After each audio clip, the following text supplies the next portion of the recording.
I'm just grateful that I got to wake up today. You take my worries and hurries and fade them to gray.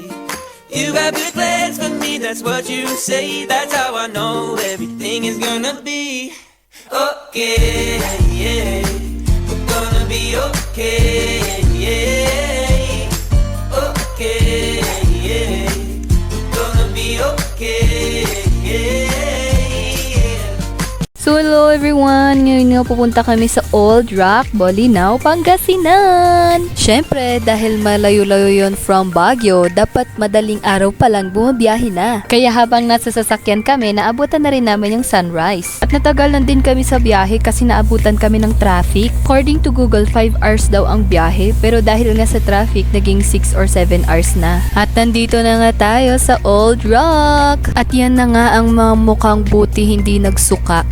Meron nga palang swimming pool dito, kaso kailangan ng bayad. Doon naman sa beach, walang bayad. Kaya pinili na lang namin dun sa beach. Pero syempre may bayad pa rin yung cottage. Mga 8 AM na kami nakarating, kaya let's go for breakfast! Tsaka ang ganda nga rin pala ng CR nila guys. Hindi rin siya ganun kaamoy and amoy beach pa rin talaga siya. Dahil kami lang young people sa kanila, kami na rin ang pinahugas. And ang ganda rin ng mga building dito, ginawa nila talagang parang rock formation. I think ito yung mga hotel kung sinong mga mag-stay in. And may pusa nga sila dito, tinawag nila Mama na Rocky kasi old rock daw. And ang ganda nga dun sa beach area guys kasi color white yung sand. Ang dami nga lang seaweed na nagkalat. Mas lalo na dun sa may gitna part, akala ko tuloy malalim, mga seaweed lang pala. Mambay muna tayo sa cottage kasi matirik pa ang araw. At ang dami nga nilang nakulik na starfish kasi ang dami daw starfish dun sa beach.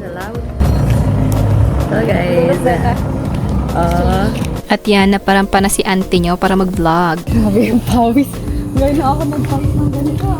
Ayan, lumabas pa kahit matirik ang araw. Pumunta nga kami sa ilalim din ng puno para magpicture. At ito naman ang kanilang villa guys. Napakaganda kasi it's surrounded by plants. And yes, napaka-aesthetic. And tara, pumasok tayo sa Old Rock Park. Meron din silang restaurant sa loob. Kala ko nung una, cabin ito na pwede silang magstay in. Restaurant pala siya. Meron din namang bridge dun sa loob na pwede mong pagpicturan. Dun naman sa kabilang banda, merong parang pool dito kaso hindi ko alam kung pwedeng mag-swimming. Hindi kasi namin nakita ng maayos so parang pond din siya siguro. Ito naman is another rock formation and kaso ano nga lang siya, music bar. So parang panggabi siya, ganun. Kaya wala masyadong tao. I mean, wala talagang tao. And ito naman yung hotel for stay in, I think. Yan naman is yung pool area. Though hindi na kami masyadong pumasok kasi ang tirik na talaga ng araw. Kaya hindi na namin na-videohan yung iba. Though meron naman silang feature dun sa page nila. Siyempre, let's go for the lunch and snack time and dessert and many more. At yan, nagpalit na nga tayo para lumusob sa dagat. Yan, napakahangin nga kaya talagang dapat hawak-hawak mo yung kalugong mo or yung hat. No, marumang Tagalog doon. Yung sombrero pala. Hihi. Yan, nagdalawang glass na rin ako para light and dark. Sino siya? Ang lakas ng dating. Charing. Yun, hindi rin mawala ang lumulutang na kubo dun sa beach. At habang naglilibot kami, ang dami nga naming nakitang starfish and nakakatakot tapakan. Pero hindi naman siya nangangagat, so yeah. Pero syempre, malay mo, masaktan din naman sila pag tatapakan, di ba? Dami oh.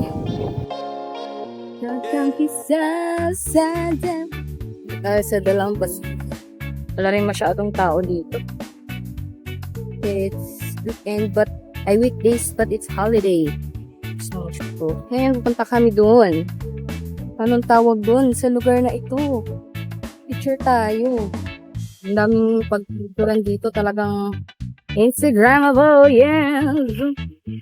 Yes, super ganda talaga at di ka lang pwedeng magpicture, mag-video ka pa, ganun. And yes, solong-solo talaga namin dito, wala masyadong tao, kaya sinulit na namin magsayaw-sayaw dyan.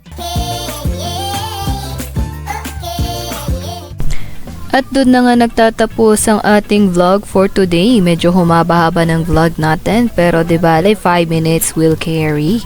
Or more, di ba? Hello guys, andito kami sa Pedanias Chicken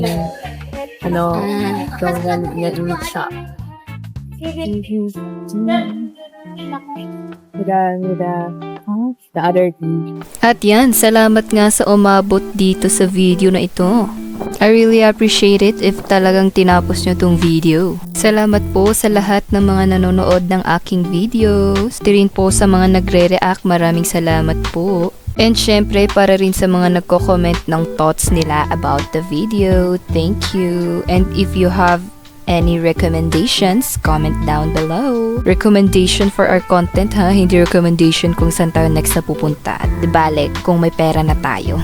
Thank you again for watching. Don't forget to like, share, follow, and subscribe for more videos like this. Thank you and God bless. See you again on our next vlog.